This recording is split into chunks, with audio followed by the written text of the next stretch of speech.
Growing up, I had dreams and aspirations, but always felt like the kid that didn't fit in.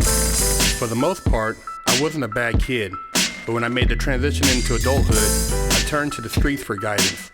This led to getting locked up in juvenile hall, doing time in CYA, and eventually a 120-month sentence in federal prison.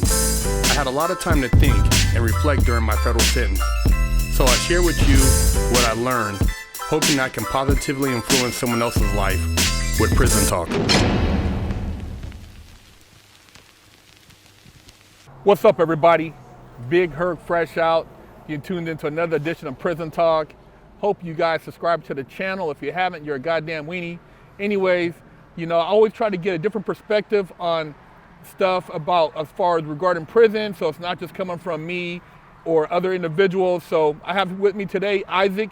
And Isaac, I want to ask you, man, being that you're from down south, you're a Hispanic male, what are some of the politics that you had to deal with, going into the prison system, coming from the Los Angeles area?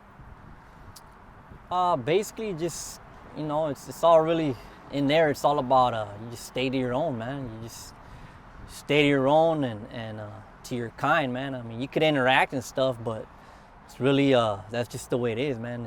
And, in prison, there's groups, man. But just like out here, man, there's groups all over the place. But in there, it's a little bit more intensified. It's a little different, man. So was it more or less like you were from a particular neighborhood? Did you interact with other neighborhoods that were from a generalized area, or was it more based on race? I mean, what? Well, it's based on race and it's based on area. Like, you got Southern California, Northern California, and all that. But mainly it's your race and everybody from down south, really, man. In prison, that's really all it is, man. And everybody just sticks to their own, man. That's what it is, man. So when you programmed and stuff, as far as like sticking to your own, you sat at a certain table in a chow hall and you didn't like socialize with certain people or say share things with certain other races and stuff like that? Yeah, that's that's pretty much a no-no. I mean, I used to share, like, exchange books and stuff like that with other races. But as far as eating and all that, nah, we don't really do too much of that stuff. Yeah, because I know like being from Northern California, the political situation is like, you have Hispanics or Mexicans from up north, and then you have Bloods, Crips, whatever, and you got down south. But a lot of times up north, the vibe is a little bit different. I know on the street, it's pretty much a mixed community, and more or less in LA, it's pretty separate. I mean, was your neighborhood mixed, or predominantly all Hispanic, or? As far as my neighborhood where I'm from? Yeah. Oh no, it's predominantly Mexican. There's a couple of like, we don't got no blacks or no Asians that I know of, but it's mainly all Mexican. There might be a couple whites. So, being that you came from that environment, when you got to the pen or even after, did you have any interaction with like blacks, Asians, or whites outside of that? I mean, when did you really start actually integrating and having interaction with other races since you were? Well, honestly, me personally, I've never had a problem with that. I've always had like someone that I was actually close to, like a black dude, or like in the county jail or in prison, that we always chopped it up, man. Like someone that I was always close to. That's me personally. Not everybody does that, but I mean, I felt comfortable enough. I know the boundaries and the guidelines and all that, but I always enjoyed talking to the brothers, man, and chopping it up and exchanging books and people that were like-minded like me. You know what I'm saying? Yeah.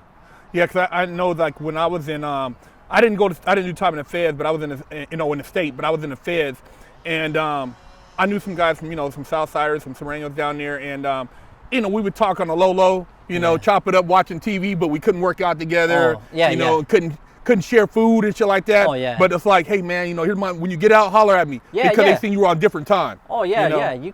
That's that's pretty much how it is in state too, man. Yeah. But it all depends on the individual, man. Like some, you know, like I started going to prison when I was 17, man. So by the time I was 30, you know, I'm already past all that, man. I feel comfortable talking like if you were on the yard. Yeah. I don't, you know what I mean? I feel comfortable enough where I can come chop it up with you. You're on some different shit. Yeah, I don't gotta be on in the cut and like, nah, man. I can talk to you like a man, you know, and not worry about that. You know what I'm saying? Like I said, there's certain boundaries we don't cross, man. But you know, it's not really, you know, like I said, it depends on the individual, but it's not really that we're like, oh man, I gotta like keep my distance now when it comes to like working out, or we all have our own workout areas anyways, man. You know, I'm not gonna go and do some pull-ups where all the blacks are. Yeah, you know what I mean? That's just not how it is, Yeah. man. It's like we all got our own little territory in there too, man.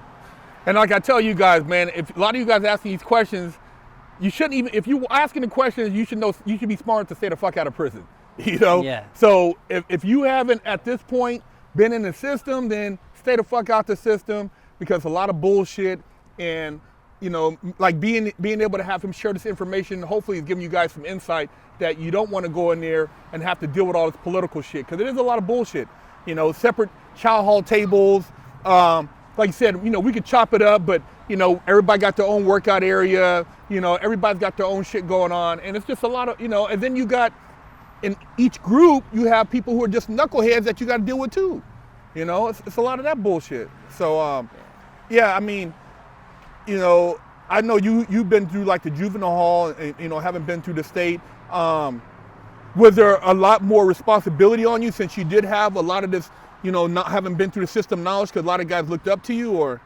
I guess you could say something like that, because yeah, it all comes down to the individual, you know. Certain individuals are just a certain way, man. I mean, I was already, by the time I went to the county jail when I was 16, man. So, you know, I picked up on a lot of that stuff at a young age, and I was, you know, I guess like they say, schooled by, I guess, the right individuals. And, you know, so by the time I was already into my second, third term, I was already a certain way where I can talk to people, man. Talk to some of the youngsters that don't know any better, because not everybody. Some people are fresh, man. Instead of fresh out, they're fresh in. You know what I mean? Yeah. they need guidance, man.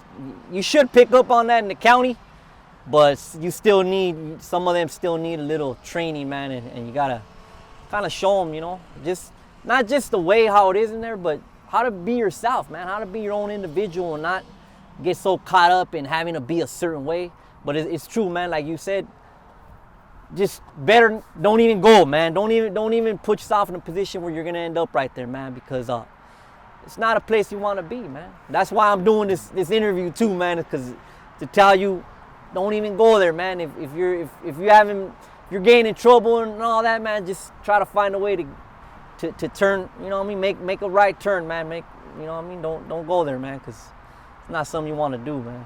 Now, I remember, you know, in your interview, you said that you had got involved in a law library and, you know, started studying the law. I mean, did you find, were there a lot of other guys from your neighborhood or guys who were involved in like the whole policy? Were they also studying in the law, or that's something you kind of did on your own, or did somebody introduce you to like, hey man, you can fight your case?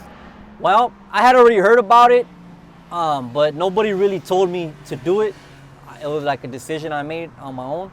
But yeah, there's a lot of dudes in there that of all races, man, that fight their own case. For instance, I mean, the tier I was on, everybody was I believe it was 2,700 or 2,500, one of those in the county jail, LA. The whole tier, man, practically the whole tier, man, like 95% of the tier, they were all fighting murders. Wow. And it was, you know, homies, blacks, whites. Not too many whites, but mainly black and Mexicans, man, that were fighting their own case. Even if you're in high power, you can still be pro per and go to the law library. Yeah, so, you know, that's another thing. If you do end up in there and you end up fighting the case, me personally, man, I would recommend that you go pro per for at least, you know what I mean, 4, 5, 6 months, man. Get all your paperwork, find out what's going on in your case, man, because a lot of these attorneys, so-called attorneys, they'll dump you, man. They call them dump trucks, and they won't tell you all the things in your case, man. They'll keep some of that. They won't want you to know, man, because they want to trade you in, man. So, you know, I'm not saying it's cool to go in there, but if you do end up in there and you're fighting a big case, man, you know, you should go check out what they got against you, man, before you put your life in the hands of somebody else.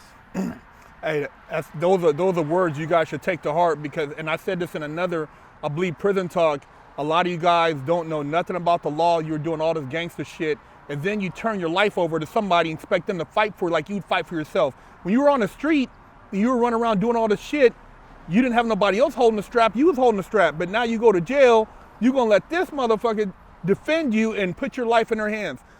This man right here, the perfect example. Murder case, he's out here today. If he wouldn't have put the fight up, he'd still be up in there looking around, you know, like everybody else who didn't investigate their court proceedings. So, hey man, you guys gotta wake up, man. It's a wake up call for y'all out there, you know? And hopefully you guys can take some of this stuff and apply it to your own life, and you don't have to go to prison to learn about it. It's Big Herc, Isaac, Prison Talk.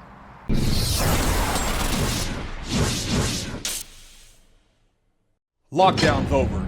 Get your yard time in. Exclusively at FreshOutSeries.com.